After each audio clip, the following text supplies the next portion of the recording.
મોમોઝ તો બધાના ફેવરેટ હોય છે, પણ આજે આપણે મારા બહુ જ ફેવરેટ ચીલી ગાર્લિક મોમો બનાવીશું। તો આ વેજ મોમો કઈ રીતે બને છે તેની ડિટેલ રેસીપી મેં નીચે ટાઇટલ પાસે આપેલી છે, તો જોવાનું જરાય ના ભૂલતા। તો હવે સૌથી પહેલાં તો કઢાઈને ગેસ પર ગરમ કરવા મૂકીશું અને તેમાં ઉમેરીશું 1 ચમચી જેટલું તેલ। તેલ ગરમ થાય એટલે 1 ચમચી જેટલું આદું અને 1 ચમચી જેટલું લસણ। આદું અને લસણને થોડી વાર માટે સાતળી લઈશું।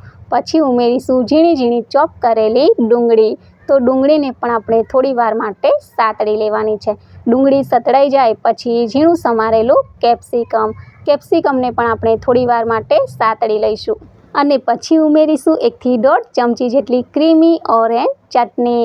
સાથે ઉમેરીશું 1 ચમચી જેટલી એકદમ સ્પાઇસી અને ચટાકેદાર લાલ ચટણી। તો આ બંને ચટણીઓ કઈ રીતે બને છે તેની રેસીપી પણ મેં ચેનલમાં મૂકેલી છે।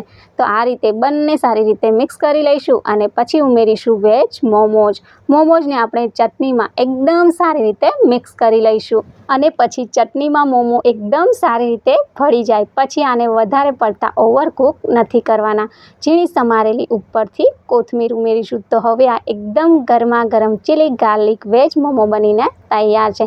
તો ફ્રેન્ડ્સ, આ ચીલી ગાર્લિક મોમો તો મારા બહુ જ ફેવરેટ છે અને એકવાર ટ્રાય કરશો ને તો જ તમારા પણ ફેવરેટ બની જશે। તો આ વેજ મોમો કઈ રીતે બને છે અને બંને ચટણીઓ કઈ રીતે બને છે તેનો વિડીયો મેં ચેનલમાં મૂકેલો છે, તો જોવાનું ભૂલતા નહીં। Thanks for watching.